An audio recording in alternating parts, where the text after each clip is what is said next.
Hoje temos uma pessoa muito especial, eu diria mesmo estratosférica. 40 anos à frente de uma Câmara Municipal, liderou bombeiros. Bem, eu diria que eu tenho uma paixão particular pelo nosso Sporting e, acima de tudo, foi um homem que se dedicou à causa pública. Comendador Jaime Marta Soares. Quem é este homem? Olha, um homem nascido em 13 de março de 1943 em Vila Nova de Poiás, um cidadão como qualquer outro cidadão, filho de uma família trabalhadora, honesta, que todos os dias lutava para que os seus filhos tivessem sempre, não uma vida faustosa, mas pelo menos o suficiente para uma vida digna. E ao tempo que cuidavam para que nada faltasse aos filhos, eu tenho duas irmãs, também havia ensinamentos de valores. Princípios. Jaime, qual é aquele momento em que o Jaime decide que a causa pública é a sua verdadeira vocação? Eu vou dizer uma coisa verdadeira. Aliás, tentei sempre ao longo da minha vida ser o mais verdadeiro e transparente possível. Muitas vezes com o custo de muitas pessoas gostarem, outras não gostarem.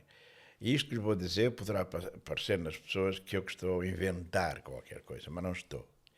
Tinha eu 12 anos, quando foi da campanha de Norton de Matos, e já dei a pintar paredes com óleo queimado. Acho que não havia sprays, não havia... Na altura não havia spray e o óleo era a solução. Era a solução. Que os ecologistas não nos ouçam. Não às costas do 20 tinha quase 2 metros de altura. O Eduardo das Bicicletas, de uma oficina que havia em frente à Câmara e que tem uma história muito importante como sede da Associação Desportiva de Poiás, onde poderei, ao longo da conversa, desenvolver. E depois, conforme andei a pintar, depois tive que andar a apagar, porque as coisas iam descendo fino. Depois, uns anos mais tarde, cerca de 4 anos, passou-se exatamente o mesmo com Humberto Delgado. Mas aí já foi mais, como é dizer, com um espírito mais aventureiro, já que uma bandeira nacional, tendo como haste um pau de feijoeiro, e andei por aí com muita gente, não muitos, mas alguns, com a bandeira enfiada no feijoeiro, e depois quiseram que eu fosse para Coimbra. E andei às costas dos estudantes, na Baixa de Coimbra, eu com os meus 15 a 6 anos. Portanto, começa a causa pública aqui. Portanto, esta paixão efervescente pela política com 15 a 6 anos. Começa exatamente aí. E essa já começou a ter um cariz de, não, se eu não tivesse um espírito forte e antes quebrar que torcer, teria recuado e teria ficado amedrontado, porque houve intervenções da PID, nomeadamente aqui no entroncamento de Poiás.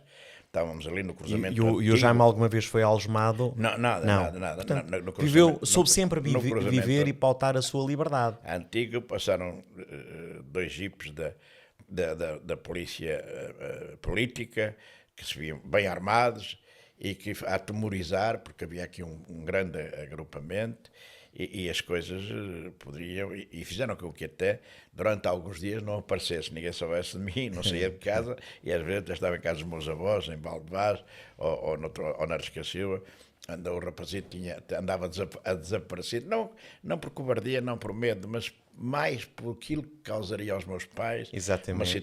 Uma situação dessas. E depois fui andando por aí fora. E é o tempo que... Então depois temos o 25 de Abril, temos o pronúncio da liberdade. Mas ainda nesta parte mais jovem, depois houve aí uma movimentação muito forte na minha vida, que foi eu entrar para os bombeiros, logo a seguir um grande incêndio. Com que idade é que o Jaime entrou para os bombeiros? Eu acho que fui sempre bombeiro desde pequenito. Agora, mas aquele momento mais marcante... Entrar para os bombeiros tinha que ser uma idade oficial, não é? Com 18 anos. Apesar da Associação Humanitária de Bombeiros ter sido criada em 1954, o corpo ativo só foi instalado em 1962. E então eu entrei em 62 como soldado de linha, não é? Exatamente. Depois, ao fim da... Ou seja, na frente do combate. Não, como soldado de linha nos bombeiros, não é? Exatamente. Mas eu vinha com uma experiência dolorosa, que podia ter sido muito grave, num grande incêndio que tinha havido no Carvalho, em que vieram para cá bombeiros, que nós não tínhamos, nomeadamente sapadores de Coimbra, e que eu estava com eles já, eu parecia que já era um mestre daquilo, e estive com eles, fui até à frente de fogo com eles, e de repente eles tiveram receio e fugiram, começaram a fugir. E alguns deles até tiravam as máquinas, traziam às costas com água, Exatamente. e diziam que já não multavam ovelhas nem a mulher nem os filhinhos. Isto são coisas verídicas, sérias, em que eu empenho a minha honra na sua verdade. E eu fiquei admirado, mas fugi com eles, pois não podia ser. Exatamente. E de tal forma eles tiveram medo que andavam a construir uma linha de alta tensão e estavam umas dezenas de pessoas ao pé da linha de alta tensão. Os bombeiros passaram a correr e pararam, onde estavam pessoas que efetivamente estavam seguras. Exatamente. Quer dizer, tal foi o pânico que passaram lá no fundo. E nem isso o fez desistir da causa que era os bombeiros. Isso fez-me ter uma paixão nova, mas nova em termos de assim, vou deixar de ser efetivamente ter a ideia por bombeiros, vou ser efetivamente uma coisa que quero ser bombeiro voluntário. Ou seja, e a partir daí, já com 18 anos. Sim, e fui dos primeiros, portanto, a inscrever-me. Em 62. E depois em 62, tive logo responsabilidades administrativas, depois houve um desenvolvimento da constituição do corpo. Passei durante alguns meses a ser o responsável perante o comandante, que era o Ferreira de Matos, que foi um homem com muita dinâmica. Exatamente. Despachante oficial em Vila Formoso, mas poeirense de Gema, que veio aqui e criou uma força de corpo para a constituição, efetivamente, da equipa de bombeiros, do corpo de bombeiros, e depois por aí fora fui subir em que altura, recorda-se, e uma vez que estamos na temática dos bombeiros, em que momento é que o Jaime assume a liderança dos bombeiros? Eu entrei, como disse, como bombeiro, fiz 18 anos. Com 18 anos, aquilo há sempre um período de formação. Nesse período de formação eram todos aspirantes a bombeiros. Depois faço o primeiro exame, que passa a bombeiro de terceira. Exatamente. Depois foi o exame, depois já uma história muito complicada, que já meteu política no meio, de uma história dos bombeiros, que um dia podemos falar sobre isso, contá-la toda, que é importante que os poeirenses saibam todas essas coisas, para que a história não se perca. E depois, uns tempos depois, fui convidado para ser ajudante de comando. O comando é composto por um comandante, um subcomandante. Na altura, quem é que era o comandante? Recorda-se? Na altura, julgo que era, não sei se era o Agnello Ferrão, que eu posso ver isso, se era o Manuel Ferreira, exatamente. Mecânico. Bem, mas já nessa altura o Jaime tinha ali o sangue na guerra e avançar para a frente, e depois, não era? quando entrei como ajudante de comando, portanto não tinha a responsabilidade toda, mas o comandante deixava-me a responsabilidade Jaime, toda. sem cunhas, portanto foi por pulso próprio, por mérito próprio. Houve lá cunhas pelo meio. Eu acho que a minha irreverência, a minha forma de estar na vida... É a sua maior cunha. Não era a minha maior cunha. Nunca gostei, efetivamente, de ir para qualquer lado e efetivamente ser através de cunha, que nunca fui. Só quem não me conhece é que poderá admitir que porventura eu aceitasse uma coisa dessa. Estamos a progredir no comando, e qual é o momento em que o Jaime assume o comando? Mas uns 2 anos depois de ser ajudante de comando, como disse, o comando é composto por três elementos, e depois mais tarde, e aí tenho a certeza que quem me nomeou comandante, e até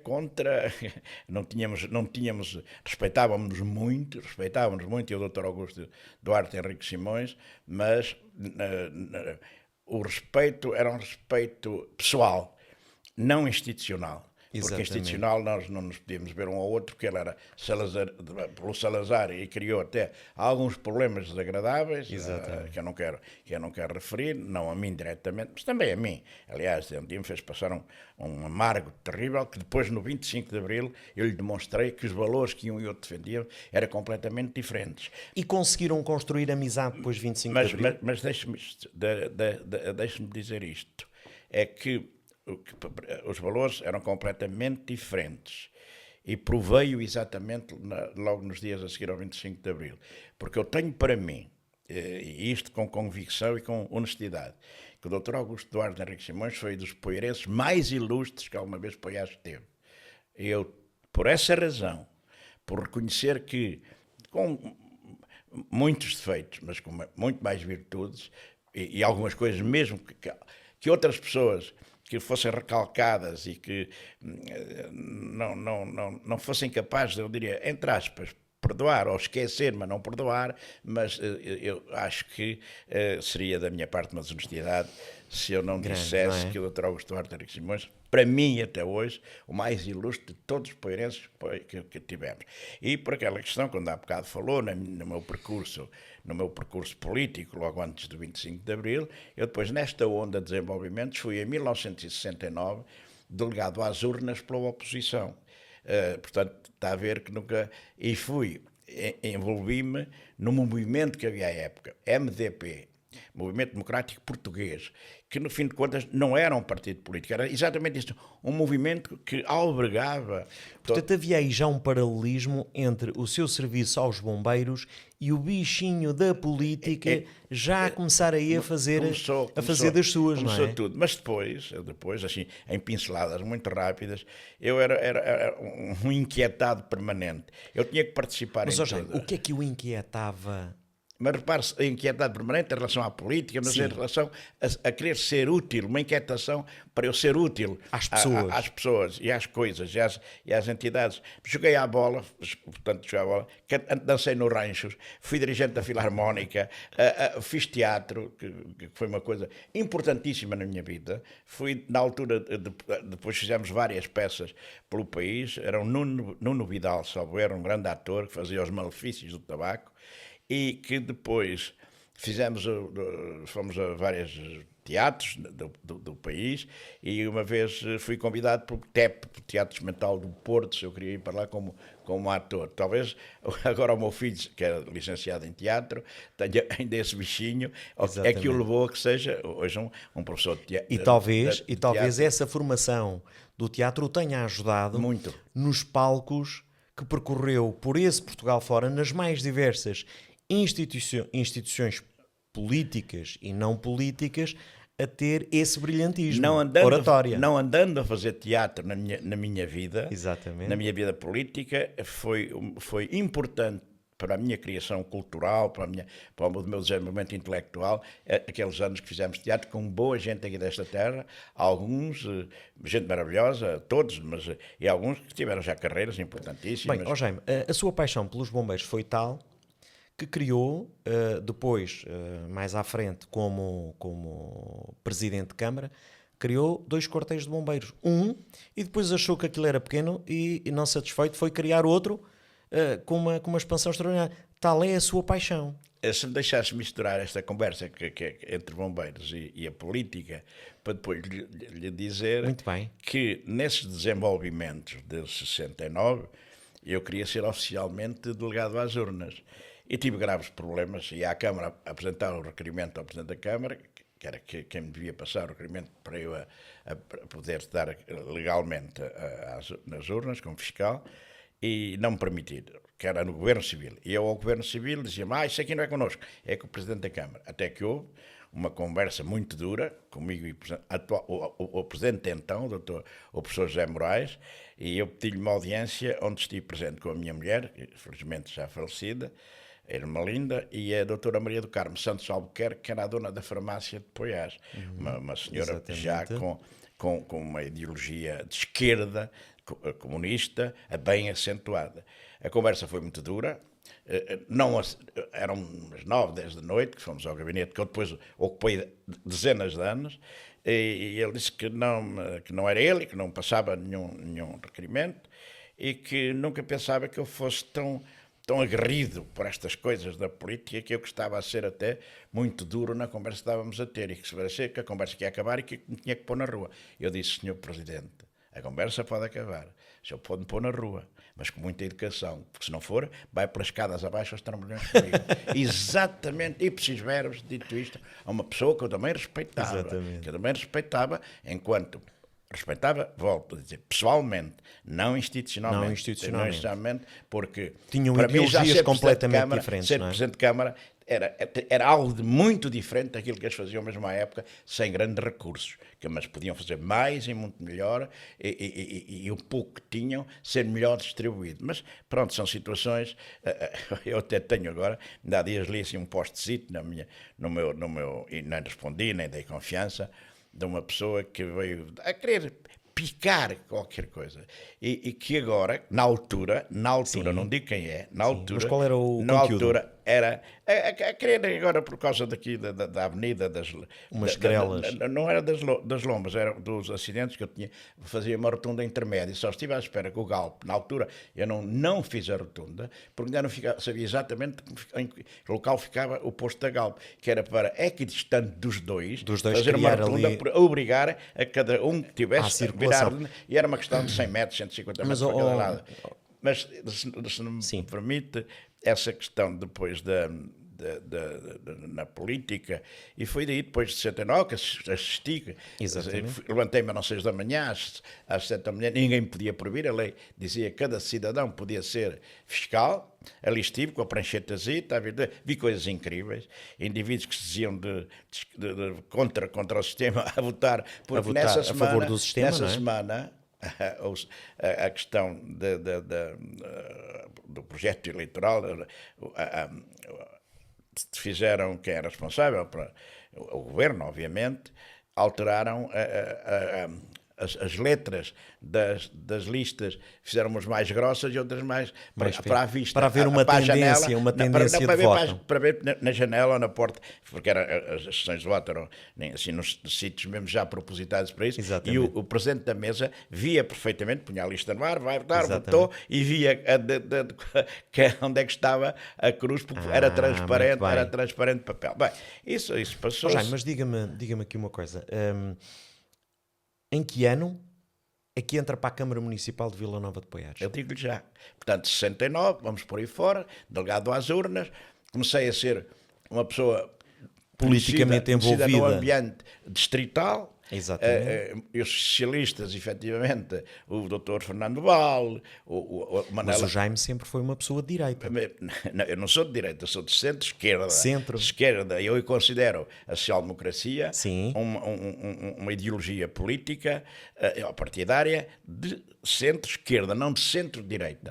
Eu sempre fui assim. E isso, mais convictamente me afirmei pelo PSD, por ver bem nas entrelinhas e fora das entrelinhas o que Sá Carneiro pensava da sociedade que devíamos construir. É a social-democracia, e a social-democracia, apesar de não pertencermos à Internacional Socialista, Sim. somos mais de equilíbrio para a esquerda do que, efetivamente, o próprio Partido Socialista, que muitas vezes é uma manta de retalhos.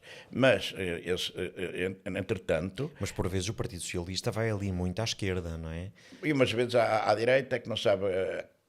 varia muito. E o PSD também, consoante as suas lideranças, mas nunca se acentuou como um partido convictamente de direita. Não, manter-se sempre a postura do centro e que a sua tendência é fugir mais para a esquerda. Mas uma esquerda moderadíssima, não é? Uma esquerda na aplicação de políticas que efetivamente sejam abrangentes e sejam não sectárias. Esse foi o que me motivou, e também já lhe digo como é que eu passei a militante do PSD. Entretanto, vem 1974, há uma manifestação pública logo a seguir, 2, 3 dias depois de 25 de abril. Com que idade é que tinha? Que idade é que tinha? Estava a fazer 30 anos. 30 anos. Onde estão cerca de 3 mil pessoas no Jardim Público, uma coisa... Quase que foi a população toda. Depois há fotografias disso que provam. Não? Eu tenho as fotografias comigo, estão na Câmara, também estiveram expostas no Jardim Público. E nesse dia foram eleitos 13 cidadãos do partido dos médicos, dos enfermeiros, das juntas, dos comerciantes, dos industriais. E onde é que foi essa concentração, Jaime? No Jardim Público. Mas uma coisa... Então, e fotografias, uma coisa maravilhosa de ver e uma recordação extraordinária que temos da história da política em Poiares. Desses 13, foi essa lista dos 13, por aclamação, por braço no ar e aclamação, quando se tinha dúvidas, e houve grandes disputas, e nesses 13 estava eu. E foi entregue essa lista no Governo Civil, que disse para a Comissão Administrativa de Vila Nova de Poiares são só 13 elementos. E esses 13 Já por voto secreto, elegeram 3. E desses 3 era eu um deles. Dr. Idílio Manteigas e Moura, o Sr. Fernando de Inácio de São Pedro, mais o pai da Elvira, para toda a gente mais conhecer, e eu. E então estivemos tomámos posse em 6 de maio de 74, 6 de maio de 74, portanto, 8 dias depois do 25 de Abril. Do 25 de Abril. Tivemos, o Dr. Idílio era uma excelente pessoa, Portanto, e a partir desse momento, Jaime entrou na Câmara Municipal. Na Câmara Municipal, os 3 a gerir a Câmara Municipal. O Dr. Idílio era um excelente... E desses 3, digamos assim, os outros 3 saíram. Quem era o líder? Eu já vou dizer, quem era o líder, naturalmente, à época e hoje, a pessoas, um médico era sempre, e então ficou o Dr. Idílio a presidir. Mas o Dr. Idílio era o que eu ia dizer, um excelente médico, uma excelente pessoa, mas não tinha jeito para aquilo. Não tinha jeito nenhum, e até umas grandes envolvências, que depois, cerca de 3, 4 meses depois, pediram a marcação de uma grande reunião na Casa do Povo, porque tivemos divergências dentro da Câmara. E, por uma coisa, eu queria liberalizar os talhos, e o Sr. Fernando também. Exatamente, os talhos a liberalização. A liberalização. E ele não queria, por razões que eu não quero mexer, já cá não está, para se defender. Exatamente. E era Portanto, o Jaime, já nessa altura, era em prol da democracia, da liberdade, claro, do comércio a abertura e das pessoas. Queria o povo a falar daquilo que era a vital. E então, a partir desse momento, pega no seu machado da liberdade e vamos em frente. E de tal forma, depois, dentro da Comissão Administrativa, com divergências, estávamos nessa reunião da Casa do Povo, aparece até um pelotão daquelas do Copcon, e quando ele entrou, um capitão com 20 e tal militares, eu disse: o que é que o senhor vem fazer? Porque eu a partir do segundo mês, eu é que liderava, porque o Sr. Fernando também disse, teve que dizer onde é o Dr. Idílio, se o senhor diz alguma coisa que ofenda ao Jaime Soares, eu não vou dizer o que é que ele disse. Exatamente. O que é que ele disse o resto. Jaime, mas deixa-me lhe colocar aqui uma questão que é um paralelismo e faz sentido neste momento, que é, hoje vivemos um momento de liberdade política, tal qual como vivemos no pós-25 de Abril? Não, ou estará hoje a liberdade encapotada de uma pseudo-democracia? Essa é uma situação que tem que ser escalpelizada e falada com determinados pormenores. Mas dizia-lhe eu e disse para o capitão: senhor, vai já embora, saem. Aqui estão homens eleitos pelo povo para defender os seus interesses.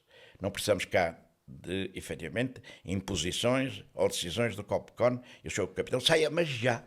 E ele saiu com os militares e foi-se embora. Nós somos gente eleita, não somos nomeados. Exatamente, mas vocês estavam em demonstração da vontade do povo. Do povo, fomos eleitos democraticamente. O braço no ar e a aclamação, quando tomaram muitas deste país terem tido o rigor. E como é que o Jaime convivia com a esquerda? Repare, naquela altura a esquerda nem se metia com as comissões administrativas, porque estávamos numa fase de transição e eles nunca sabiam se havia tendência de esquerda, se havia tendência de direita. Era um conjunto de mulheres e homens, e havia comissões administrativas que tinham exatamente. O Jaime recorda-se das primeiras eleições, digamos assim, com diversos partidos à Câmara Municipal? Já lhe digo. Depois estivemos 2 anos e meio na Comissão Administrativa, a liderar como fosse como presidência, como fosse um grupo eleito já dentro dos cânones da lei das autarquias.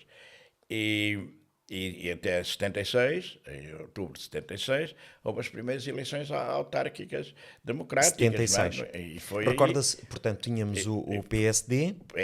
O PS, julgo que foi também, na altura, o MDP, o Partido Comunista. Foram quatro partidos. E foram o CDS, e foram 4 partidos às zonas. Eu ganhei, naturalmente, e depois ganhei mais 9 eleições ao todo em democracia. Em democracia eram 11, porque já aquela... Portanto, Jaime, a partir daí 76, não é? Portanto, a partir daí permaneceu durante quase 40 anos. 37, mais os 37, 2,5 da Comissão Administrativa, exatamente. 39 anos e meio. 39,5 Mas- anos à frente de um conselho. Sim, Que é o conselho mais pequeno aqui à volta, portanto, comparativamente a Lausanne, Oliveira do Hospital, Penacova, enfim, Poiares acaba por ficar aqui no meio. Poiares é pequeno em área e a geografia, obviamente. Foi maior no passado, foi extinto por 2 vezes. Cada vez que era recuperado, vinha com menos área, menos território. menos área, menos território, mas nem por isso deixou naquela. Não quero estar a gabar-me e a ser juiz em causa própria, os poeirenses. Bem, mas os poeirenses, se não entendessem que eu estaria a fazer um bom trabalho, tinham corrido comigo em qualquer das eleições, não é? E Jaime, é claro que sim, só concluir. mas deixe-me introduzir isto que é muito importante. Como é que é fazer a gestão de um concelho que, em termos de território, é dos mais pequenos e consegue fazer aqui, por exemplo, a transformação de uma zona industrial? Ainda há pouco falava esta sua paixão pelos bombeiros, que leva a construir não um, mas 2 quartéis de bombeiros, leva a construir aqui uma notoriedade do ponto de vista de turismo e da gastronomia. O Jaime, recordo-me que andou aqui à guerra com a sua colega de partido, Fátima Ramos de Miranda do Corvo, e realmente o Jaime conseguiu trazer a bandeira da chanfana. Aliás, eu recordo-me de uma notícia sua, que foi a mandar chanfana para Marte, que eu não sei se ela alguma vez lá chegou, e também a criação do Chanfonix, quer dizer, as pessoas tão entusiasmadas com a sua chanfana, não é? O Jaime até teve necessidade de criar o Chanfonix. Como é que num território tão pequeno quanto o nosso, o Jaime consegue efetivamente revitalizar e fortalecer estes laços que depois levam ao reconhecimento a nível nacional? Olha, eu comecei por tentar fazer acreditar os poeirenses que a nossa terra podia ser tão importante ou mais que as outras terras vizinhas. Tentar que, e sabendo eu que tantos poeirenses que andaram comigo na escola e chegavam à 2ª classe, nem faziam a 3ª classe, iam-se embora por esse país fora, onde construíram grandes forças económico-financeiras, é porque tinham capacidade, chamados petrolinos, azeites, essas coisas todas, tentar cativá-los para eles pensarem que a sua terra podia ser importante. Em Vila Nova de Poiares, não é? Pô-lo no mapa, fazê-los acreditar. Ter também um diálogo aberto e franco com os poeirenses, ouvi-los, saber o que é que eles sentiam, as suas convicções. Porque eu, durante os tempos que estive na Câmara, nunca fazia prometimentos, só dizia, confiem em mim que eu não vos vou deixar ficar mal. Mas, Jaime, esta questão de atrair capital de fora para Vila Nova de Poiares. É claro que isto tem aqui muitos almoços, muitos jantares, muitas noites perdidas e outras bem vividas, mas o facto é que conseguia trazer para cá pessoas de relevância, quer do ponto de vista político, quer do ponto de vista económico. Jaime, ninguém nos está a ouvir, conte-nos aí uma história que possa ser, que nos possa ajudar a compreender esse brilhantismo. Audácia, sentido de responsabilidade, amor à terra e dizer que não podíamos continuar a ser os coitadinhos do sistema, né, da região. E eu sabia que com esta gente forte, em convicções, séria, boa, só precisava que alguém dissesse que o melhor caminho é este. E agora vocês digam para onde querem ir. Exatamente. E todas as vezes que avançava com as iniciativas, eu sentia a força desta população. Sentia que eles gostavam, se apaixonavam por o que estava a fazer. Não era só eu que era um apaixonado, e eu não era o dono da Câmara, eu tinha, efetivamente, gente com capacidade ao meu lado. Eu tinha o cuidado de escolher as pessoas mais responsáveis da terra, em termos de capacidade política, para, efetivamente... Já tem alguém em particular que o tenha marcado do ponto de vista... Várias pessoas na Assembleia Municipal, o Artur Herculano Carvalho Coimbra, o Dr. Vítor, a doutora Teresa Carvalho, que pessoas que efetivamente estiveram comigo na Assembleia Municipal e os vários vereadores que tive, gente olha, a pessoa, ninguém se lembrará disso, o dono da Praxis foi meu vereador durante um tempo, o Arnaldo. Recordo-me aqui, naturalmente, que todos esses, em particular a questão da doutora Teresa Carvalho, teve aqui um trabalho social muito ativo. A doutora Teresa Carvalho esteve comigo como vereadora e depois passou a presidente da Assembleia Municipal. Exatamente. Portanto, é porque um homem sozinho não chega à parte Não nenhuma. comanda, mas, Jaime... Deixa-me só também dizer isto. Sim. Um homem sozinho não chega à parte Claro nenhuma. que sim. Tem que se Precisa de rodear uma equipa, pessoas, não é? pessoas capazes e competentes. Eu tentei sempre isso. Portanto, o êxito está exatamente também nas pessoas. Das pessoas que estiveram comigo. Mas temos aqui, por exemplo, há pouco falava relativamente à criação do dois quartéis de bombeiros. Quer dizer, cria um, depois acha que um não está bem localizado, depois cria o outro. Já isto, à primeira impressão fica a ideia de que estamos aqui a desgovernar. Não, há histórias maravilhosas. O que é que o leva a fazer esta opção? À época havia muitas guerrilhas entre os indivíduos que queriam o poder impor, os donos de 25 de Abril. Exatamente. Nomeadamente o Dr. Augusto Simões ainda, na Lissa, o professor José Moraes, o Dr. Martins Inácio, que foi um dos grandes apoiantes que eu tive para a construção do Centro de Saúde. Pessoas de esquerda? Não, era um homem... Sim, mas qual era a orientação política? Era de direita, era de Salazar, não era do tempo desse grupo. Mas eles depois, entre eles, todos queriam ter poder e depois guerreavam-se, nomeadamente por causa dos bombeiros, que se deitou abaixo uma coisa que era um ex-libris da terra, qualquer tempo pus isso aí num post no meu Facebook, que era o Teatro de Poiares, que é onde está a Casa do Povo hoje. Exatamente. E deitaram aquilo abaixo, que era um teatro maravilhoso. Era nos géneros de Lisboa, antigos, de coisas com galerias, com tudo, uma coisa maravilhosa. E deitaram aquilo abaixo para fazer ali o quartel dos bombeiros. E foi por aí que eu tive um problema, que há bocado disse. Isso falarei mais tarde. Por causa disso, fui penalizado pela guerra política entre eles, porque eu não apareci como bombeiro que queriam que eu estivesse. Eu disse, eu pedi escusa, segui as regras. Mas não me perdoaram, o senhor comandante, à altura, não me perdoou eu não ter aparecido. E exatamente. A criação desse quartel é onde é agora o CCP? Esteve, esse na Casa do Povo. Chegaram a estar lá, carros de bombeiros, a placa, aquela primeira placa, com carros de bombeiros lá, e uma festa, com ministros e tudo, com ministros a inaugurar aquilo. Só que depois a coisa não foi para diante. A força do Dr. Augusto Simões prevaleceu.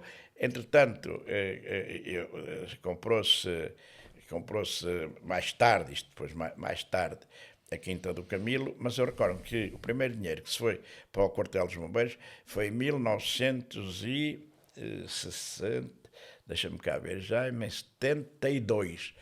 Já eu era ajudante de comando. Exatamente. 72, 73, fomos ao Ministro da Administração Interna, ao Ministro das Obras Públicas, que era aqui de Pombeiro da Beira, com o Dr. António Castelo Branco, Ferrão Castelo Branco, um jurista que tem os filhos, um grande gabinete de advogados em Lisboa, um homem fantástico. E fomos lá ao Ministro e recordo-me uma história. Fui outro. Portanto, já nessa altura o Jaime conheceu o caminho para Lisboa. Demorava-se um bocadinho mais tempo a chegar. Sim, mas eu nessa altura... Mas dava tempo a pensar pelo caminho, Mas não é? eu ainda aí era ajudante de comando e ainda não tinha intervenção política. Mas eles, para eu era ajudante de comando, no fim de contas era o comandante. Mas um bom aluno. Era um comandante, penso que sim. Bom aluno. Penso que sim. Eu fui, julgo que era o Presidente da Câmara, o Sr. Professor Moraes, o Dr. Augusto Simões, não sei se foi o Sr. Antero, Carvalho Santos, fomos uns 5 ou 6. E eu recordo-me quando o Dr. Augusto Simões e o Dr. António Ferrão estavam à nossa espera para nos acompanhar ao Ministro. E há uma história que eu não conto, quando ele chegou à porta e disse: "Sr. Ministro, você dá licença." E o Ministro olhou para ele e disse: "Pode entrar", que eles eram amigos, vinha com a carne amicíssima. Depois ouvi uma história entre os dois. Portanto, é sempre bom ter uma boa conexão com o Poder Central. Muito boa, pois senão uma autarquia, se não tiver boa conexão com o Poder Central, anda a ver passar os aviões e não resolve os problemas. Eu, nesse aspecto, trouxe cá todos os presidentes de Câmara, trouxe cá todos os primeiros ministros e trouxe cá montes de ministros e de secretários de Estado, membros do governo. Isso era vulgar aqui. Jaime, acabava sempre por expor a medalha da Confraria da Chanfana ao pescoço. Mas naquela altura ainda não havia, Pois não, mas depois, quando havia, não perdi a oportunidade. nunca perdi a oportunidade. E, por exemplo, quando eu fiz meus 50 anos e que foi inaugurado o pavilhão gimnodesportivo, zanguei-me com o Cavaco Silva porque ele não ter vindo, e foi o Dr. Fernando Nogueira que inaugurou. Mas dizia eu, fomos lá, e então o Dr. Augusto Simões, que era o presidente da direção, dizia: Sr. Ministro, vimos aqui, porque ele levava assim, não, para que nos ajudar, para nos subsidiar e apoiar o quartel de bombeiros. E dizia: sim, senhor, também, doutor, então, e está aqui o projeto, e custa tanto. Então, e olha lá, quanto é que têm já para investir? Dizia o doutor Augusto: não temos nada, não temos nada. Sr. Ministro, não temos nada. E o ministro pergunta-lhe às tantas, depois desta conversa: tem, não tem, não tem, não tem. Então, doutor, nem 500 contos? Não temos nada, senhor ministro, não temos nada. Bem, pronto. Doutor, o senhor, quando for inaugurar o quartel, que eu vou apoiar, o senhor convida-me? E ele diz: Sr. Ministro, ele falava assim: então não convido, Sr. Ministro, o Sr. Ministro tem que lá estar, Então, Sr. Doutor, mas só vou apoiar com uma condição: é que o senhor depois tem de dar uma placa a dizer Património do Estado. O doutor Augusto Simões, se tivesse um buraco, metia-se pelo chão dentro, e eu gozava com aquilo internamente, estando ali com responsabilidade. Deu ou não deu dinheiro? Patrocinou? Deu. Aquilo começou, portanto, em 73, o quartel começou a ser construído, as primeiras situações de limpezas, e começava para fazer os alicerces, mas veio em 74 e aquilo tudo para, não é? Cai nisto, cai tudo. Então, estou eu na Câmara, não é? Já em 74. E quando é que depois Como estou na Câmara em 74, eu avancei, portanto, quase pelas rédeas de tomar conta daquilo tudo. O Dr. Augusto Simões perdeu muito poder, e foi aí que eu lhe demonstrei, o Dr. Augusto Simões, que as nossas formas de estar a vida eram diferentes, porque o trataram mal numa segunda-feira, e eu pedi-lhe autorização para entrar no carro dele, que eu ia passar em frente ao café. Doutor, e disse: ai de quem diga insultos, Sr. Dr. Augusto Simões, tem que passar por cima de mim. Agarrei, sentei-me num Volkswagen, sentei-me ao lado dele e saí dali com ele. O quartel foi construindo, tive uma pessoa extraordinária que sabia Portanto, construiu, portanto, o quartel é construído já com o apoio da Câmara. Com a irreverência do Jaime Marta Soares. Eu penso que sim, mas isso... E da sua equipa. Eu penso que sim, éramos só 3. E o dinheiro do Estado chegou a vir ou não? Veio, o dinheiro do Estado também. Se não viesse, mas depois, se não fosse injetado algum dinheiro da Câmara, não se conseguia. Até porque o quartel, que hoje é o Centro Cultural, não tem nada a ver com aquilo que o quartel foi construído inicialmente, que depois foi tudo Portanto, feito. Jaime, digamos assim, durante o seu executivo, inicia-se a construção do quartel, e que depois, mais tarde, se percebeu que era pequeno para a dimensão que o Jaime queria dar aos bombeiros. Portanto, está aqui a sua primeira obra de uma paixão entre bombeiros, executivo e servir as pessoas. Mas repare que depois o quartel de bombeiros teve um aumento de quase 3 andares. E também chegou a estar sediado cá o Centro Distrital de Proteção Civil. Da Proteção Civil. Sim, portanto, começou a ser um polo muito importante no mapa do distrito, muito, muito, muito importante. Ou seja, começou a ter representatividade cá e também, digamos assim, uma orientação para o plano nacional. Sim. E depois, veja que eu simultaneamente fui eleito depois para Presidente da Federação dos Bombeiros do Distrito de Coimbra, exatamente, onde estive 31 anos como 31 Presidente. Anos. E as pessoas não dizem isso, não é possível. Quem muitos burros toca, alguns devem deixar para trás. É que eu mesmo na minha vida política, repare, entrei na Associação dos Municípios Portugueses, onde fui fundador, e estive também 30 e tal anos, até a lei que correu comigo para eu já poder ser Presidente de Câmara. Fui Vice-Presidente e vogal. Veja bem, um conselho com 4.500 eleitores está ali a lutar com aquelas trutas todas, Oeiras, Almada, Matosinhos, Porto, e eu nunca deixaram de ser convidado. Aliás, o Jaime levava um caçoeiro da chanfana debaixo do braço, levava e eles ficavam rendidos, não é? Levava só a minha forma de ser aberta e polémica. Uhum. E depois, sim, porque o Jaime realmente... Para ver a minha vida como eu corria, eu ao mesmo tempo estive no Conselho da Europa em Estrasburgo, E estive no Comitê das Regiões em Bruxelas, onde ia de 15 em 15 dias, e depois fazia parte das comissões e ia por vários países da Europa a tratar de coisas que, efetivamente, até de bombeiros, eu tentei fazer passar algumas coisas no Jaime, Comitê das Regiões. e atualmente o que é que acha? Acha que os bombeiros terão uma vertente mais voluntária ou mais profissional? Para que efetivamente possam servir cada vez melhor as populações. A evolução da sociedade leva a que o voluntariado, pelas dificuldades da vida e porque as pessoas também querem que a sua família esteja bem, e como não houve os incentivos que eu sempre tentei e pugnei para que o apoio ao voluntariado não fosse direto ao voluntário, mas para cobrir as suas dificuldades. Quantos bombeiros voluntários é que deixavam os seus empregos a correr, deixavam a família e chegavam ao fim do mês porque não trabalhavam, não recebiam. Exatamente. E a família passava mal para serem bombeiros voluntários. E isso devia-se ter feito o estatuto que se depois fez, mas que nunca aceitou todas, por exemplo, as coisas que Coimbra, porque Coimbra foi de uma importância vital nos bombeiros portugueses. Há muitas coisas que se fizeram neste país, no país todo, de decisões tomadas em Coimbra e feitas pelos bombeiros do distrito de Coimbra. Até algumas situações que quando eu aparecia, perguntavam-me se eu era o presidente da Coimbra A ou da Coimbra B. Porque, por exemplo, aquilo era tudo, se há um estatuto da Liga dos Bombeiros Portugueses. Exatamente. E, por exemplo, no património que cada um tivesse, o património não era da Federação, era da Liga. Era da Ora, Liga. como eu na altura Foi presidente. Fiz 31 anos na Federação e comprámos uma sede ali na Rua do Brasil. Uma sede que custou 27 e com as obras 30 mil contos e agora vale 600 mil euros. E que é das maiores sedes de Federação de Bombeiros de Portugal. Exatamente. E, mas nós, o que é que fizemos? Fizemos uma escritura de autonomizar a nossa Federação. Exatamente. Porque o património era nosso, dos bombeiros, daqui de Coimbra, dos bombeiros de Coimbra e não da Liga em Lisboa. O que significa que o voluntariado vai perdendo força e vai dando origem a que efetivamente tenhamos aqui bombeiros de carreira. Olha, sabe, e depois eu sempre, em determinada altura, propus que não se tivesse medo de tirar até algumas siglas lá das associações de bombeiros, humanitárias, e são, mas esse humanitarismo já não é como era. Portanto, tinha que ser, mas não se tirasse o humanitário, mas que se acrescentasse corpos mistos. Para não ter qualquer Deus, porque sabemos que a evolução dos tempos não se compadece com o toque da sirene. E obriga também a um profissionalismo cada vez maior. E com mais conhecimento. Exatamente. Com mais conhecimento, com mais estudo. Porque quem não sabe, não salva. Não salva. E este paralelismo entre bombeiros e proteção civil?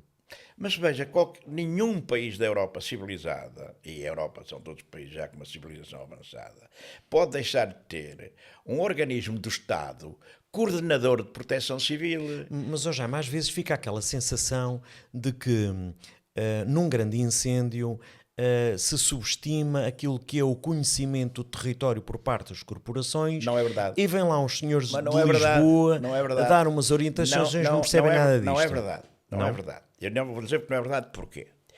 Porque o comandante dos bombeiros local é o coordenador operacional, é o homem das operações, é o comandante operacional. E esses comandantes de Lisboa podem avocar a partir de 380 homens. Até aí é o comandante de operações local. É o comandante de operações local. Mas muitas vezes o comandante de operações local, aquilo tem uma amplitude tão grande e que ele tem que estar preocupado efetivamente com toda a logística dali. É bom até que venha o órgão, depois foram criados, foi o Serviço Nacional de Bombeiros, depois que eu queria que fosse o Serviço Nacional de Bombeiros e Proteção Civil, e depois esteve aceito e depois voltou para trás, mas são histórias que demoram horas a contar. Portanto, criaram-se as inspeções regionais, depois com a queda dos governos civis passaram-se a zonas, efetivamente, também circunscritas às CIMs, às comunidades intermunicipais, até porque os desgovernos, qualquer um deles, das coisas que não lhe dão jeito, querem mandá-las para cima das câmaras municipais. E mais dia, menos dia, a CIM é que vai ser e as câmaras municipais é que vão ser responsáveis pelos corpos de bombeiros. Já são, aliás, o Presidente da Câmara é o principal responsável pela Proteção Civil Municipal. É ele que presida a Proteção Civil. Mas é preciso que ele saiba, preciso que tenha conhecimento. Mas pode ter um assessor que saiba. Mas é ele sempre que pode delegar, mas é ele sempre que preside. E, portanto, está a ver é como quem é a Proteção Civil Nacional é o Primeiro-Ministro, mas se delega sempre no Ministro da Administração Interna. E, portanto, o Presidente da Câmara não comanda. Apesar de ser o responsável pela Proteção Civil e tudo ter que passar por ele reúne os vários parceiros, os operacionais e os outros, e define uma estratégia e define o que é que cada um vai fazer, mas ele não comanda, comanda cada um que vai, mas para ir à sua resposta e para aligeirar. Portanto, essas coisas dos azuis que vêm de Lisboa, não é verdade, porque estão no terreno, todos espalhados, as pessoas da Proteção Civil, que efetivamente têm o seu centro em Lisboa. Portanto, acaba por haver uma coordenação entre os comandantes locais e a proteção. Mas repare, desde o Secretário de Estado, desde o Presidente da Autoridade, desde o Comandante Nacional, desde os comandantes todos que estão espalhados pelo país, os tais de azul, são todos oriundos, menos 2 ou 3. Portanto, 99% são todos oriundos dos bombeiros. São todos bombeiros. Portanto, isso é uma falta de questão, é uma mentira. Conhece o território, então essas pessoas conhecem efetivamente o território. E depois aqueles que vêm de longe. Então, como é que eu andei anos e anos, fui comandante operacional desta zona de Lousã, Ganil, Pampilhosa da Serra, Góis, Miranda de Corvo, Poiás e Penela e esses por aí fora. E eu não conhecia aquelas terras. Exatamente. Até eu andava lá às vezes. Jaime, há aqui uma particularidade que é a severidade dos incêndios tem vindo a aumentar drasticamente. Mas sabe porquê? E tenho aqui uma questão para colocar. Primeiro, relativamente à capacidades operacionais no terreno, neste caso os bombeiros, e depois também lhe queria fazer uma pergunta que é: qual é o papel da comunicação social na temática dos incêndios? Olha, deixe-me ir à primeira parte. Os incêndios evitam-se, não se combatem.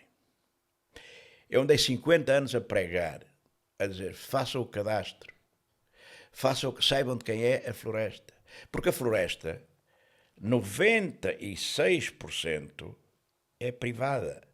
O Estado só tem 3 ou 4%. Depois vieram os baldios, a lei dos baldios, que fizeram associações de compadres, não é de compartes, é de compadres. E foi pior emenda que o soneto. Ora, se há a propriedade privada, se efetivamente não se sabe quem ela é, não se pode fazer não se pode ter uma estratégia de planeamento e ordenamento sem saber quem são os terrenos. Quantas discussões graves, duras, às vezes algumas também até pouco bem educadas da minha parte para com os ministros. Como é que se pode efetivamente tratar uma floresta? Tem que se fazer agora anda-se com o BUP e com essas coisas todas. Tinha que se fazer o cadastro para se poder fazer esse planeamento e ordenamento. Mas para isso era preciso fazer emparcelamento. E esse emparcelamento, muitas vezes, não se faz porque não há legislação que o permita, porque os senhores deputados têm medo, e os partidos políticos querem, os pinheiros eucaliptos não votam, e eles querem efetivamente ver quem é que tira rendimentos de políticos da floresta. Mas cada vez se afundam mais. Portanto, o Jaime é a favor do emparcelamento. Do emparcelamento para se poder planear e ordenar. Para que a floresta seja um mosaico. Ou seja, e esse parcelamento tem que ser um parcelamento forçado. Mas, ia chegar aí. Mas forçado, porque tem que ser criada uma lei expropriante, não de retirar o terreno às pessoas. A utilização do terreno.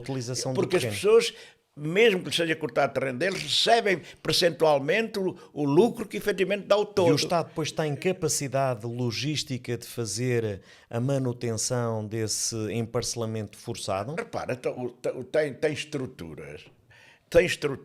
Nomeadamente, veja, os fogos controlados. Nós sabemos que há incêndios, que são os pastores que os criam para efetivamente ter pastorícia para o gado. Mas muitas vezes, e não é por maldade nem são criminosos, não conseguem controlar o fogo e depois de pequenas coisas que eles querem queimar, há grandes incêndios. Exatamente. O ICNF, havia uma comissão que definia quantos hectares é que deviam ser por ano queimados, e o ICNF nunca respeitava essa situação. Mas o senhor fez uma pergunta sobre a questão. Comunicação social. Portanto, os fogos evitam-se, não se combatem, por isso, enquanto não se fizer, nem se souber quem é a propriedade, não se fizer parcelamento, não se fizer efetivamente, não se consegue planear e ordenar a floresta. E então, Portugal está inserido na zona mediterrânica, onde tem grandes temperaturas e também baixas temperaturas, de repente, tem ventos muitas vezes ciclónicos e, portanto, tudo isso contribui, principalmente o vento, para o desenvolvimento dos incêndios. Portanto, sabemos que estamos numa área do hemisfério, que efetivamente tem esses problemas. Temos que criar as condições para combater. Ora, agora, com o aquecimento global do planeta, isto tem vindo a ser pior. Ora, a floresta que ardeu em 2017, matou tanta gente, se lá for hoje volta a acontecer a mesma coisa, podem não morrer as pessoas, mas arde na mesma e corre os mesmos caminhos, porque normalmente a floresta, os incêndios percorrem sempre os mesmos caminhos. Portanto, basta estudar isso com atenção para efetivamente se poder evitar muita coisa. Comunicação social. Olha, o que a comunicação social andou a fazer, nomeadamente este ano, mas nos outros anos, mas nomeadamente este ano, foi criar incendiários. Porquê, Jaime? Porque aquela, de manhã à noite, em algumas estações eram 24 horas sobre 24 horas, a apresentar os fogos. E a apresentar muitas vezes fogos ainda em chamas, aquilo tudo, que já estavam apagados. A fazer uma quadrícula com o incêndio já em rescaldo e outra quadrícula com incêndio com aquelas chamas loucas. Aquilo fazia com que muitos indivíduos, aconteceu tantas vezes quando eu era comandante de bombeiros, que colaborei com a judiciária, que foram presos alguns indivíduos por coisas que o povo me dizia e que eu transmitia à judiciária, e até com provas, olha, vou aqui, vejam se não tem lá em casa estas velas assim, coisas assim deste género. Indivíduos que eu um dia depois ajudei-os, fui testemunhar em defesa deles, porque sei que muitos deles foram depois para a cadeia. Jaime, defende uma pena severa para os incendiários? Sim, uma pena severa para os incendiários, mas primeiro tem que saber em que circunstâncias é que aconteceu, com o que é que a pessoa levou a fazer aquilo, porque há mesmo pirómanos criminosos, mas há pessoas que efetivamente, por tantas razões, das mais díspares, que às vezes vão fazer o fogo. E é mesmo nessas, que são aqueles que estão a ver, muitas vezes em casa, na televisão, o fogo, agarram na motorizada, ou agarram na bicicleta, ou no carro e vão para ali fora pôr um fogo. Ora, a comunicação social incentiva que isso aconteça. Eu, se mandasse neste país, criava um órgão fiscalizador e não dava mais que 10 minutos, 3 vezes ao dia a cada televisão. A cada televisão. Porque, efetivamente... eram só excertos nos noticiários. Mais nada. Ou seja, informação relevante para a proteção das pessoas. Ou só. Tão só isso. E sempre debaixo a proteção civil tem que coordenar também essas coisas. Isso não é antidemocrático. Isso é uma medida que efetivamente vai ao encontro de evitar que haja mais incêndios. Às vezes faz uma disputa e julga que não há incêndios, como é o Benfica, o Sporting ou o Porto, os facciosos da política? Julga que não. Indivíduos que membros de partidos facciosos, de partidos políticos, que deitam fogos. Porquê é que os fogos acontecem em grande força em anos de eleições autárquicas? Façam estas análises. Estas são tão simples. Isto é o AIAU da pesquisa, da análise, e não é preciso inteligência artificial. Basta nós preocupar-nos com isso. E não é como antigamente se dizia... É o vidro da garrafa, é a pirisca. Não é nada disso. Isso é insignificante. O senhor deita 100 piriscas para o chão, fez feitos estudos, nem 1% deu, mas deixa-me só dizer-lhe isto. Portanto, o que se tem que fazer é assumir, como nunca se quis assumir, que os fogos florestais em Portugal, cerca de 85% são criminosos. Porque mesmo a negligência... É criminosa. Mas, Jaime, relativamente a esse aspecto criminoso, vou colocar aqui 2 aspectos. O primeiro aspecto é uma pena severa. Qual é a pena que, no seu entender, deveria ser aplicada? A outra é as verdadeiras causas, muitas das vezes, dos incêndios.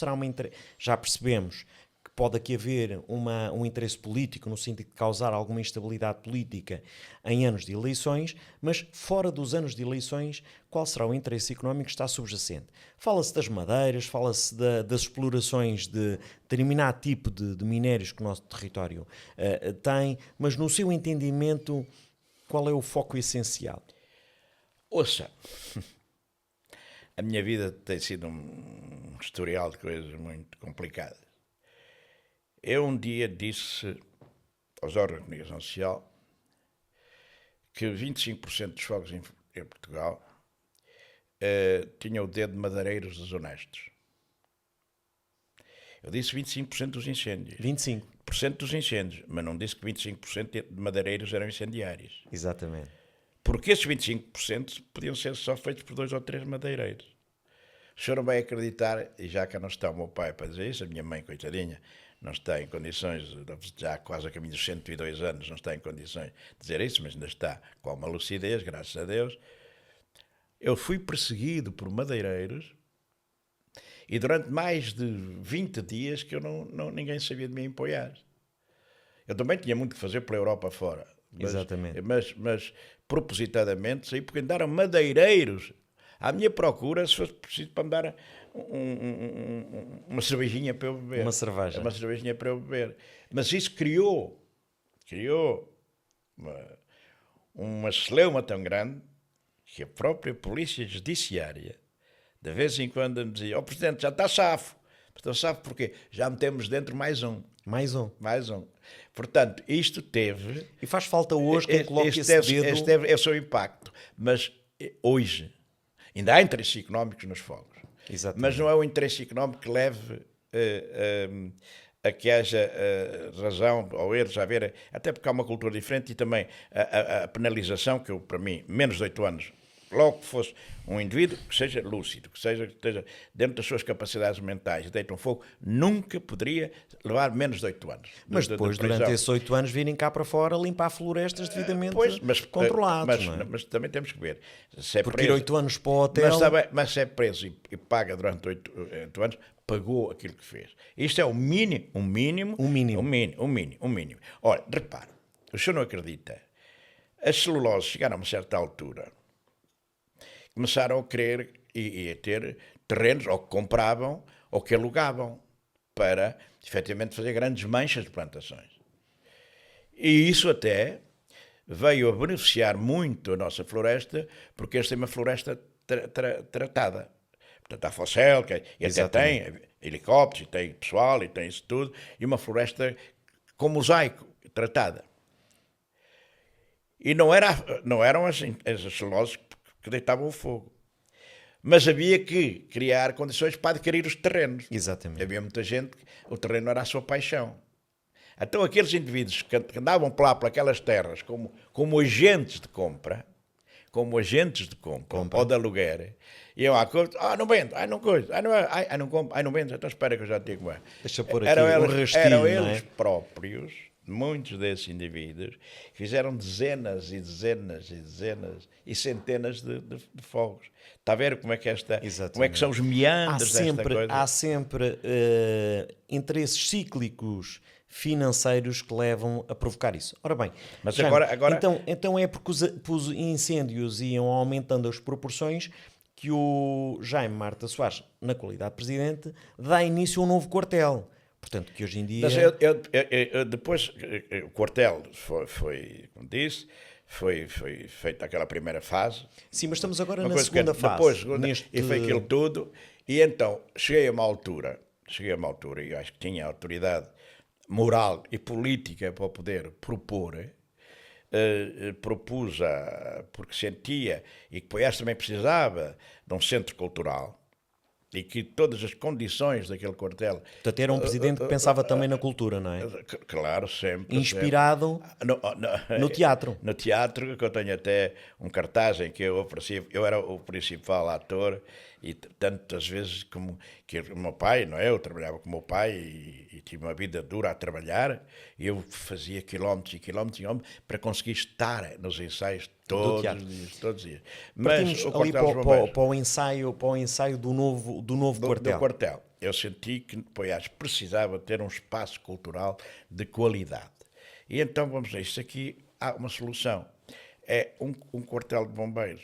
Porque onde está hoje a ADIP, naquele edifício azul, onde reparar que aquilo até tinha um torreão e tudo, que era para fazer lá uma secção do corpo de bombeiros, porque ia para lá a zona industrial, não é? Que eu comecei a ir com os mineiros. Nós começámos, eu falo na primeira pessoa e peço desculpa por isso. Nós começámos a pensar que eu não fui o dono do município, eu presidia ao município, E então, mas depois veio uma ideia, mas talvez, para quê? Aqui tão perto, o melhor é tirar daqui o quartel, que já está num sítio que, efetivamente, dentro da vila, o Das movimento, acessibilidades mais sereno, complicadas. já não está bem. Vamos fazer aqui um centro cultural, aproveitando este edifício maravilhoso, Exatamente. espetacular, de uma construção espetacular, e vamos, efetivamente, mudar para a zona industrial e fazemos o centro cultural. E então foi assim. E cria-se lá o novo Havia um cidadão quartel.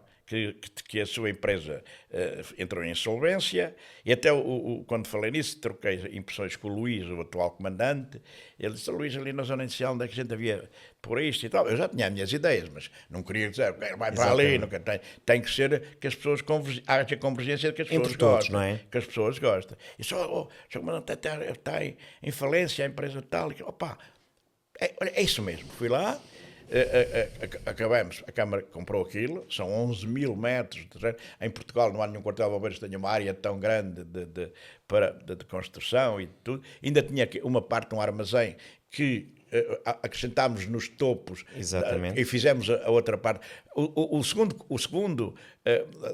Aquela parte de apoio, tomaram muitas vilas ter um quartel, como é a nossa segunda parte de apoio. Sem dúvida que aí há sempre uma tónica de desenvolvimento, uma tónica de ambição por fazer visão mais estratégica, e visão melhor estratégica. com visão estratégica. Visão estratégica. Ora, Jaime, Deixa-me só dizer-lhe isto. Sim.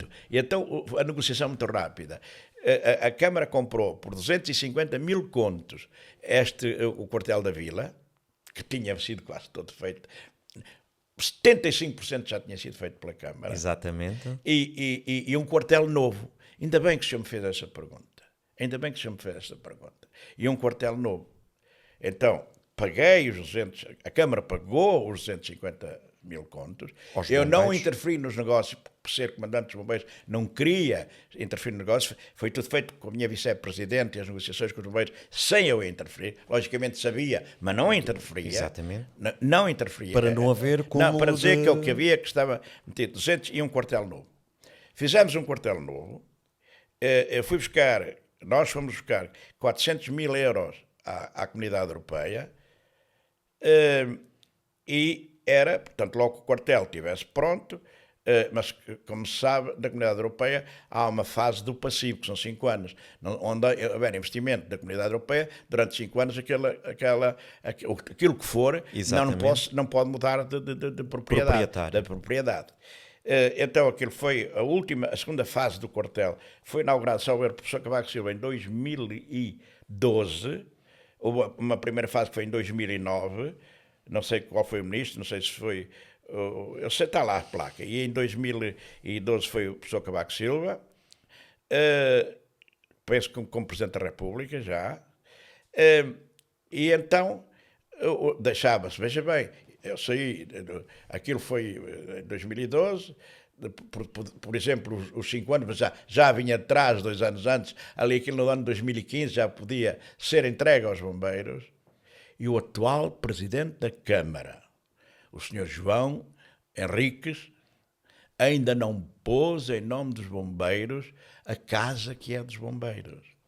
E eu disse-lhe, quando fizeram a gente, e merecidamente, a Liga dos Bombeiros Portugueses deu-me o colar de honra da Liga, fui condecorado várias vezes pelo Sr. Presidente da República, com a Ordem de Comendador, mais do que uma condecoração, passa a vaidade, e, portanto, tinha obrigatoriamente que passar. E no dia que me puseram lá aquele busto e fizeram aquela homenagem, eu disse para o Sr. Presidente da Câmara: Sr. Presidente, o meu maior desgosto, aquilo que me tira toda a alegria neste dia, é que efetivamente eu estar a ser condecorado numa casa da Câmara Municipal, que não tem nada de desrespeito, antes pelo contrário, tenho um grande respeito pela Câmara Municipal e por o papel dela no contexto da sociedade, mas em detrimento de eu desejar ter sido no quartel dos bombeiros que eu tanto entreguei, a quem eu dei parte da minha vida. Jaime. E nunca me conseguiu responder. Dizia que havia uma questão formal, as questões formais resolvem-se com uma escritura, uma reunião da Câmara, uma reunião da Assembleia Municipal, está tudo. Não é nada.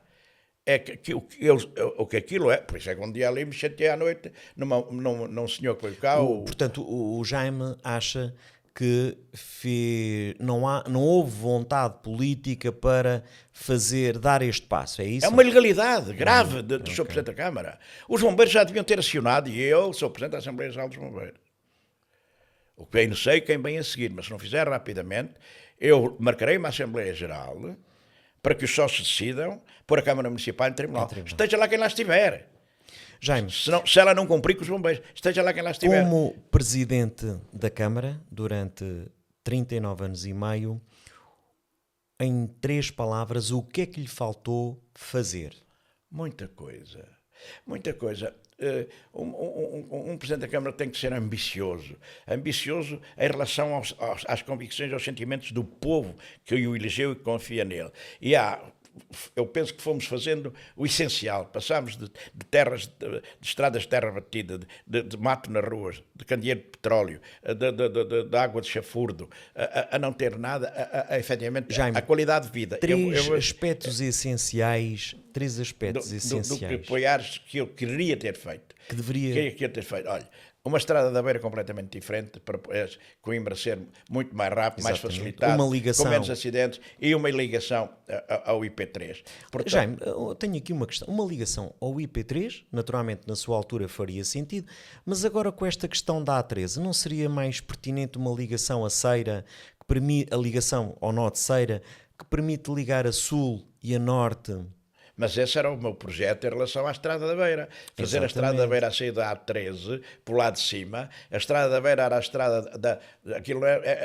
Aquilo já não é uma estrada de desenvolvimento como era antigamente. Era este grande Interland da Figueira da Foz, Vila Formoso. Ou seja, esta ligação premente à A13 pode responder mais e melhor do que uma ligação veja bem, ao IP3. A Estrada da Beira era das poucas estradas de Portugal, estava na Convenção Europeia da Ligação Internacional. E depois nunca se fez nada disso. Agora, há o A6, essas coisas todas, mas que também não têm completado. E por isso a Estrada da Beira não pode ser agarrada ao atual troço, porque, entretanto, foram criando problemas graves à Estrada da Beira. Portanto, tem que ser um troço novo. E veja, gastaram-se agora cerca de 400 milhões de euros no Metrobus, 400 milhões de euros. E depois acho que está no Interland, Lausanne, Miranda, Coimbra, no Interland da Estrada da Beira. Sim. Então porquê é que não se desviaram 40 ou 50 milhões de euros para fazer uma Estrada da Beira? Ou 60 ou 70 milhões? Já, porquê? Será falta de força política ou porque efetivamente a população não é expressiva para essa necessidade?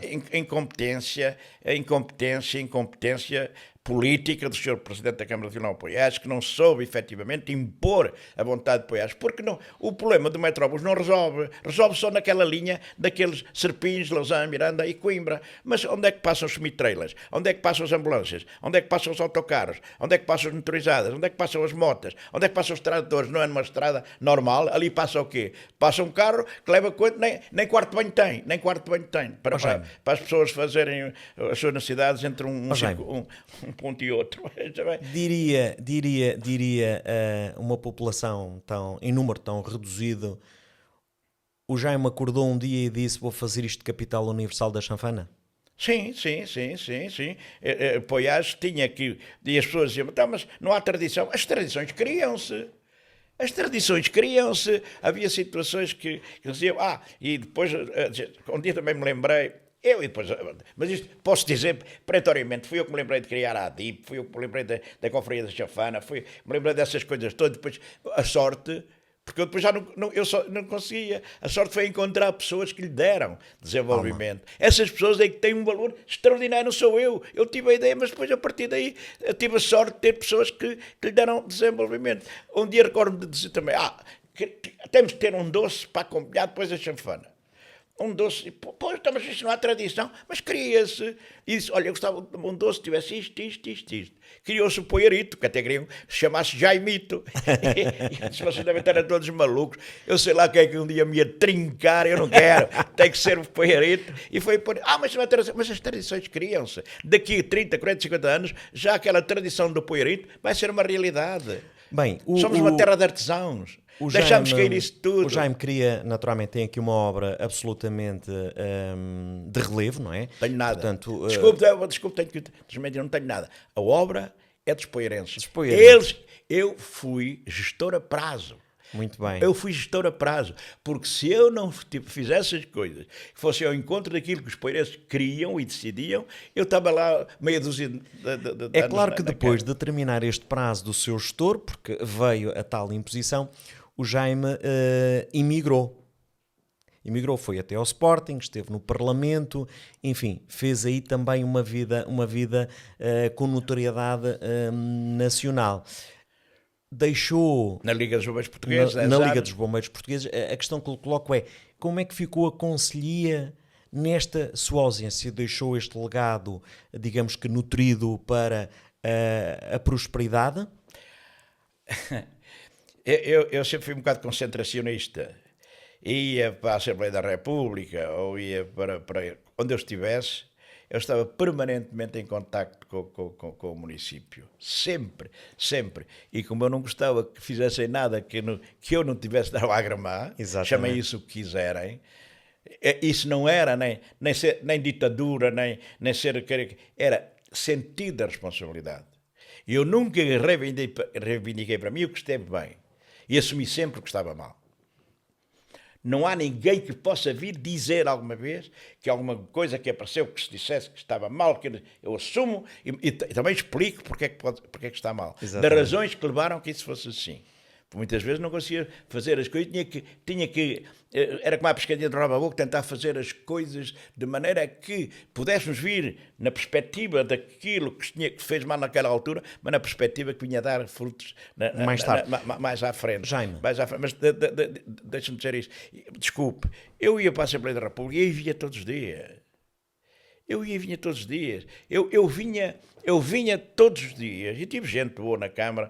Tive até uma pessoa que eu confiei muito e numa das minhas idas à Assembleia da República perdeu o mandato na Câmara, o que me criou problemas, não vou dizer quem é, porque eu sou muito amigo, ao contrário, depois de coisas que se passaram, muito amigo, e até conhecia que era boa pessoa, mas eu vinha sempre, e vinha ver sempre se as obras que eu deixava calendarizar, porque eu podia ter estado muitos anos na Assembleia, Exato. mas eu só ia por prazos, e tinha duas coisas que me levavam a ir à Assembleia, é quando eu estava extremamente cansado e queria descansar, e quando queria ganhar mais um dinheirito, ia para a Assembleia, mais de resto nada me tirava, porque eu não estava na Assembleia, mas tive intervenções na Assembleia e era uma coisa que eu gostava quando saí ter ido para a Assembleia, mas como as juventudes partidárias de todos os partidos tomaram conta da Assembleia, tomaram conta disto tudo, por isso o país vai politicamente começar a perder e a afundar-se, e a afundar-se a própria democracia vai ter problemas graves, não quer dizer que a juventude não seja boa. Há os oportunistas que estão nas camadas jovens, que efetivamente criaram clãs e para tomar conta do poder. Jaime, isso coloca aí uma questão. É claro que as pessoas vão pendurar para eu dizer isto, mas eu assumo e digo porquê. E, portanto, eu ia para a Assembleia, estava em pleno na Assembleia enquanto lá estava, mas depois, agora para lhe contar rapidamente, que o senhor passámos ao lado. Eu cheguei à Câmara independente do PSD. E cheguei à Assembleia da República independente do PSD. Porque o senhor disse esquerda e mais de esquerda. E estava um dia na coxia frontal à presidência, estava sentado ao meu lado, foi na época da coligação com a Aliança Democrática, em 79, e ao meu lado quem estava sentado? O senhor presidente, na altura deputado António Guterres, hoje o grande secretário-geral da ONU. Da ONU. Então pá, tu que andaste sempre lá connosco, com o Manela Alegre, com o Portugal, com o Campos, com o Dr. Fernando Val, com toda a gente socialista, e estás aqui na direita. Toninho, eu trato-te bonito, me trato do António Costa. Toninho, não, eu até estou aqui ainda com um independente do PS. Tu estás aqui como independente? Estou aqui como independente, eu sou independente. E vai então podes ir para o PS. E eu disse-lhe assim, olha, se calhar era uma boa ideia. Então acabou a sessão, fui a correr para a sede do PSD, fui assinar a ficha com... Portanto, em 79, foi só em 79 é que eu assumi como militante do PSD. Uma pergunta para uma resposta muito breve. Qual é o papel da esquerda em Portugal neste momento? Uma resposta muito breve. A esquerda, neste momento, se não se adapta às novas realidades das exigências da sociedade, vai-se dissipando. E, aliás, isso começou logo com quando o Partido Socialista fez como é que se chama?